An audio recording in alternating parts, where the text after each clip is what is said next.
Ngayong araw nga pala, nag-swimming kami ni Kappa Girl. Pero pansin ko na para malungkot siya. Kaya naman ang ginawa ko para sumaya siya, naglagay ako ng mga laruan na lumulutang at tumalungoy sa swimming pool. At nung nakita nga to ni Kappa Girl, talaga sobrang enjoy na enjoy siya. Hindi na nga mapigilan ni Kappa Girl sumigaw dahil sobrang saya niya.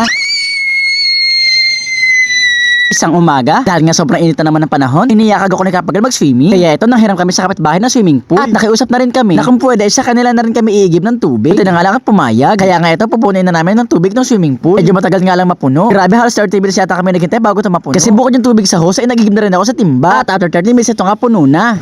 Tita Dog, swimming na tayo. Pagtungtong namin, grabe napakalamig ng tubig. Kaso napansin ko, bakit para malungkot pa rin si Kappa Girl? Tita Dog, sa boring naman. Dapat meron tayong laruan. Siyempre dahil mabait akong tito at honor naman si Kappa Girl, ay ako na malungkot siya. Kaya tagbalik ako ng laruan para sa swimming pool. Kaya naman tara, unboxing na natin.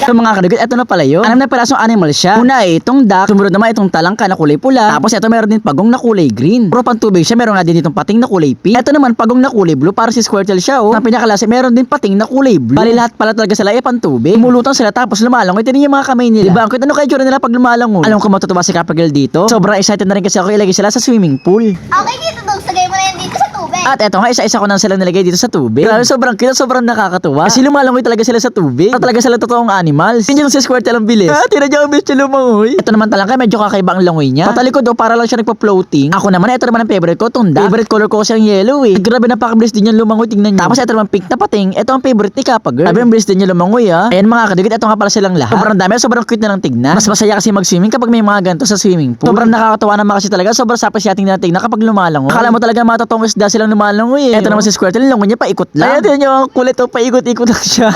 Ito naman talaga, parang chill-chill lang siya. Sana all marunong mag-floating sa swimming. Ito naman yung pating na kulay blue, ang bilis siya lumangoy. Tingnan niyo yung palikpik niya. Ito ring green na pagong, ang cute, para din siya si Squirtle yung kulay blue. Tita Dog, sobrang ganda ng mga laruan.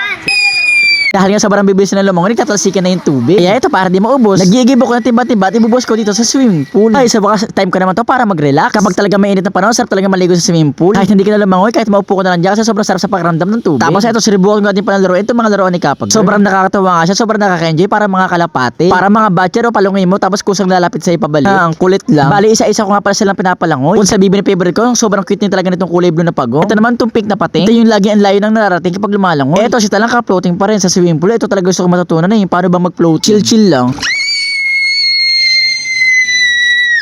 Nainitan na tayo, diba? O diba, sobrang saya na ni Kappa Girl. Mas maraming tubig, mas malalim, mas masaya para makasisid kami. Gusto ko kasi talaga maglublob para mabasa ang buong katawan ko. At eto nga, naglulub na ako. Ginagaya nga pala ni Kappa Girl lahat ng ginagawa ko. Niyayaya nga ako ni Kappa Girl, magpatagalan daw kami. Sabi ko, wag na kasi alam ko ako ang mananalo. Kasi kaya ko tumagal ng 15 seconds. Tapos sabi niya siya daw, kaya daw niya tumagal ng 45 seconds. Grabe, sobrang tagal nun, no? Kaya naman din ako lumaba kasi alam kong talo na ako. Okay, Tita Dogs, aahon na ako at akin na to isa-isa. Kasi papasok na ako sa school at papakita ko to sa mga classmate ko. Bye! Okay, Kappa Girl, ingat.